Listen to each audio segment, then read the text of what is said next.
Bueno, buenos días.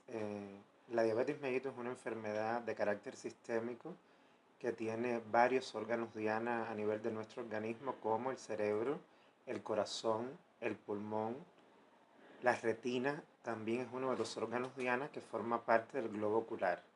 Precisamente la exposición va a versar sobre las manifestaciones oftalmológicas que tiene la diabetes mellitus en el órgano de la visión, que no solo incluyen a la retina, sino que incluyen otras estructuras del órgano de la visión. El paciente con diabetes mellitus, ya sea diabetes mellitus tipo 1 o tipo 2, va con cierta frecuencia a las consultas de oftalmología, ya sea por disminución de la visión o por otro tipo de manifestaciones. Específicamente a nivel de los anexos oculares, a nivel de los párpados y las cejas, es frecuente la presencia de santelasma. El santelasma es un acúmulo de colesterol, triglicéridos a nivel de los párpados superiores e inferiores, con un diámetro aproximado de 2 milímetros, que no es más que una manifestación a nivel ocular del aumento de los lípidos a nivel sanguíneo. Este tratamiento en los pacientes es específicamente quirúrgico, y los pacientes vienen a consultas refiriendo molestias, tosis palpebral, aumento de volumen del santelasma, y en la mayoría de los casos la solución es quirúrgica porque no existen medicamentos que puedan disminuir este acúmulo de lípidos a nivel de los anexos palpebrales. Otra de las manifestaciones a nivel de las cejas, de las pestañas, es la presencia de orzuelo. El orzuelo, como bien es conocido y es bastante frecuente en la población, es un absceso que se localiza a nivel del borde libre de los párpados por oclusión de conductos de excreción que existen a este nivel, como las glándulas de 6 y las glándulas de Moll. Al existir este acúmulo se forma un absceso casi siempre por la presencia de microorganismos como el estafilococo aureus o estafilococo coagulasa positivo, que hacen que el paciente presente dolor, inflamación, rubor y signos flogísticos en general en la zona donde se encuentra el orzuelo. En este caso, el tratamiento específico en los pacientes diabéticos debe ser más exhaustivo, dado que el aumento de los niveles de glicemia a todos los niveles propicia la aparición de este tipo de gérmenes. Se usan ungüentos y colirios antibióticos y también antiinflamatorios, pero en muchos casos es necesario también el tratamiento quirúrgico. Otra de las enfermedades existentes a este nivel es la presencia de blefaritis. La blefaritis es una inflamación de las pestañas con acúmulo de secreciones a este nivel de escamas, y específicamente en pacientes diabéticos la blefaritis más frecuente es de tipo estafilocóxica, donde a este nivel podemos encontrar costras blanco-amarillentas que se adhieren a la base de las pestañas y que al ser retiradas pueden incluso producirse ulceraciones o sangramientos en estos pacientes. Se recomienda que en pacientes diabéticos la higiene palpebral debe ser mayor, más intensa que en pacientes no diabéticos, debido a que son propensos a la aparición de este tipo de entidades nosológicas. A nivel de la córnea, las manifestaciones fundamentales de pacientes diabéticos están dadas por la presencia de úlceras corneales, es decir, defectos de continuidad a nivel del epitelio y del estroma corneal, también producida por gérmenes como el estafilococo u otros. Estos pacientes llegan a consulta con dolor, fotofobia, lagrimeo, blefaroespasmo, disminución de la agudeza visual, y requieren de una atención rápida, debido a que la úlcera puede llegar a tener complicaciones como perforación ocular, endoftalmitis, pérdida de la agudeza visual u opacidades corneales secundarias a la presencia de la úlcera. También está descrito en la bibliografía que los pacientes diabéticos tienen una disminución de la sensibilidad corneal y disminución del reflejo corneal. Recordemos que el quinto par craneal, específicamente la primera rama del trigémino, la rama oftálmica, tiene por inervación la córnea, y existe una polineuropatía diabética. La diabetes afecta también los nervios, específicamente los pares craneales, la primera rama del quinto par craneal, por lo que en estos pacientes puede haber una disminución de la sensibilidad a nivel de la córnea. Sin embargo, hasta aquí las manifestaciones referidas no son las más frecuentes en la práctica médica, sino la más frecuente resulta la catarata producida en pacientes diabéticos. Denominamos catarata a la opacidad del cristalino. El cristalino es uno de los 4 medios transparentes del globo ocular. Y tenemos como medios transparentes la córnea, el humor acuoso, el cristalino y el vitrio. Estos medios transparentes posibilitan que la imagen incida en la retina de una manera óptima y que el paciente tenga una agudeza visual perfecta.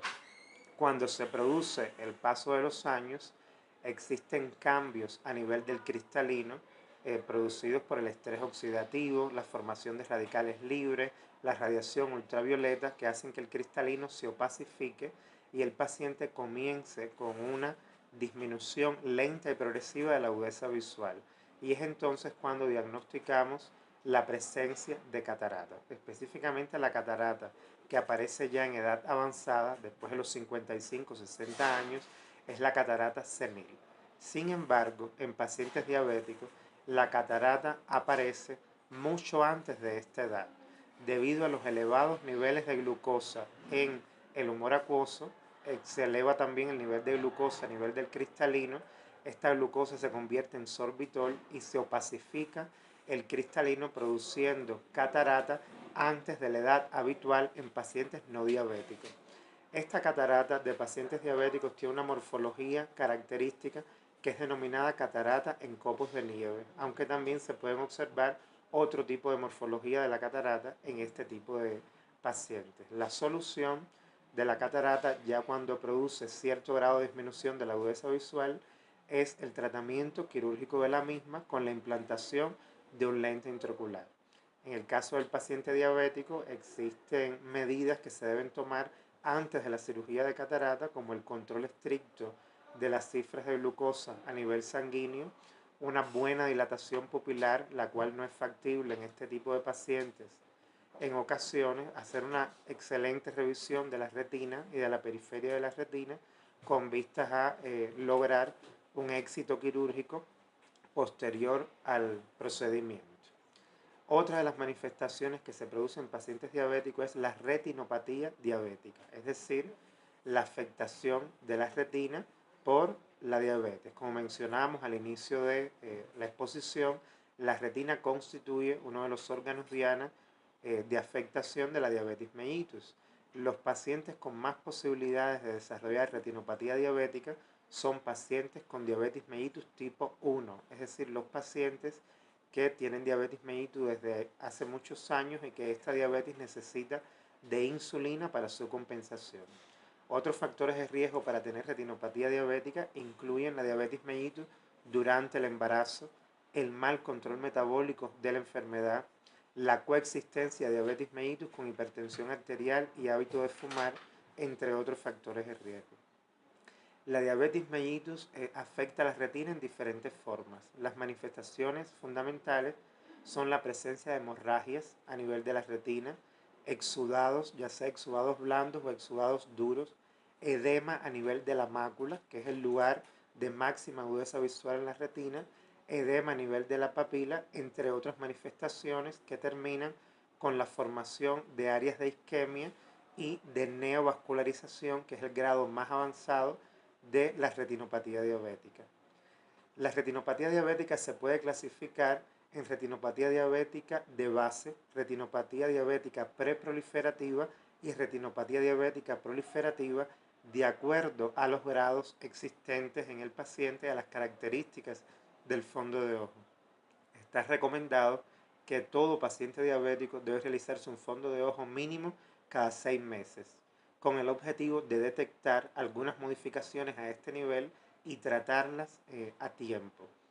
Ya el grado más avanzado de retinopatía diabética es la retinopatía diabética proliferativa, donde existe neovascularización, es decir, vasos de neoformación, y que lleva a complicaciones como el desprendimiento de retina, específicamente el desprendimiento de retina de tipo traccional, la hemorragia a nivel del vitrio e incluso puede llegar a tener el paciente un glaucoma de tipo neovascular o la ceguera total del paciente, que ya son complicaciones lamentables. Es por eso que insistimos en el tratamiento a tiempo de las manifestaciones retinales de la diabetes mellitus. En cuanto al tratamiento, va a estar dirigido fundamentalmente a la aplicación de láser, específicamente el láser que se aplica a nivel de las retinas el láser de argón para disminuir la presencia de hemorragias o de limitar la presencia de un posible desgarro o desprendimiento de la retina. Ya existen tratamientos de estas complicaciones, como por ejemplo la cirugía de desprendimiento de retina, la cirugía del hemovitrio, el tratamiento del glaucoma neovascular o glaucoma secundario producido por la presencia de la retinopatía diabética, entre otros tipos de tratamientos. Otra de las manifestaciones existentes de la enfermedad a nivel del globo ocular es la neuropatía diabética, es decir, el segundo par craneal, el nervio óptico, también puede ser afectado por la presencia de la enfermedad. Es decir, el paciente puede tener una afectación del nervio óptico debido a la presencia de la diabetes mellitus y por tanto manifestarse una disminución de la agudeza visual. A modo de conclusión, las recomendaciones fundamentales que podemos dar como especialistas en oftalmología, en primer lugar, es que al realizarle una refracción a todo paciente diabético, hay que constatar que las cifras de glicemia estén normales y tengan un grado de estabilidad. Si no, la refracción no es confiable. Con frecuencia vemos en la consulta pacientes diabéticos que llegan inconformes con los espejuelos, con los lentes que han comprado, porque se realizó una refracción en un momento que no era el indicado, ya que las cifras de glicemia no estaban en niveles normales. Es decir, las fluctuaciones de las cifras de glicemia pueden atentar contra un óptimo resultado de la refracción.